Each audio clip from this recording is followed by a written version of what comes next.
AP ముఖ్యమంత్రి నారా చంద్రబాబు నాయుడు మోసాలను వైఎస్ఆర్సీపీ అధినేత మాజీ CM YS Jaganmohan Reddy media సమావేశంలో ఎండగట్టారు. తాడేపల్లిలోని పార్టీ కేంద్ర కార్యాలయంలో మీడియాతో మాట్లాడిన వైఎస్ జగన్ కూటమి ఏడాది పాలనలో చంద్రబాబు సర్కారు చేసిన అప్పులను లెక్కలతో సహా వివరించారు.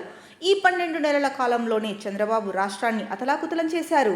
ఈ ఏడాది కేంద్రంలో 13.76% పెరుగుదల కనిపిస్తే రాష్ట్ర రెవెన్యూ కేవలం 3.8% మాత్రమే అన్నారు. చంద్రబాబు అప్పుల సామ్రాట్. మా 5 ఏళ్ల పాలనలో 3,32,671 లక్షల కోట్లు అప్పు చేస్తే బాబు 12 నెలల్లోనే 1,37,546 లక్షల కోట్లు అప్పు చేశారన్నారు. మేము 5 ఏళ్లలో చేసిన అప్పు చంద్రబాబు ఏడాదిలోనే చేశారన్నారు.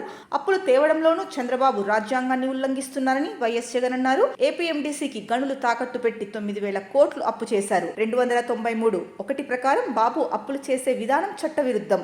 ఏపీఎండీసీ భవిష్యత్తును అంధకారంలోకి నెట్టారన్నారు. రాష్ట్ర గనులపై ప్రైవేట్ వ్యక్తులకు అజమాయిషీ ఇస్తున్నారని వైఎస్ జగన్ అన్నారు.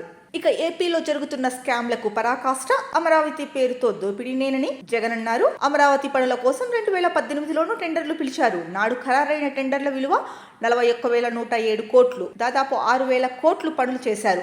మిగిలిన 35,000 కోట్ల రూపాయలతో పనులు చేయాల్సి ఉంది. కానీ ఈ టెండర్లు రద్దు చేశారు. మిగిలిన ఆ పనుల అంచనాలు అమాంతం పెంచేశారు. ఇప్పటికే కట్టిన అసెంబ్లీ, సచివాలయం, హైకోర్టు కాకుండా మళ్లీ కడతారట.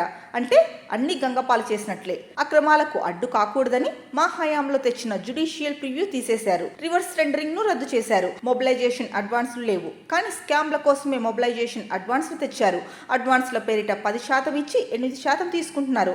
2018 ఐకానిక్ టవర్ల పేరిట టెండర్లను పిలిచారు. మిగిలిన పనులను ఇప్పుడు నిర్మాణ వ్యయం 4,468 కోట్లు. 2018తో పోలిస్తే దాదాపు 2,418 కోట్ల రూపాయలు, అంటే 105% పైగా పెంచారు. చదరపు అడుగుకు 8,931 రూపాయలు. అంటే ఇదేమైనా బంగారంతో కడుతున్నారా అని జగన్ ప్రశ్నించారు.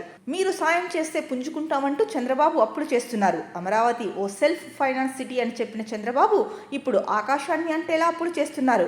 అయ్యా చంద్రబాబు, సొంత లాభాలు, బినామీ ఆస్తి పెంచుకునే పని పక్కన పెడితే ఇంతేసి అప్పులు చేయాల్సి ఉండదు కదా అని వైఎస్ జగన్ సూచించారు.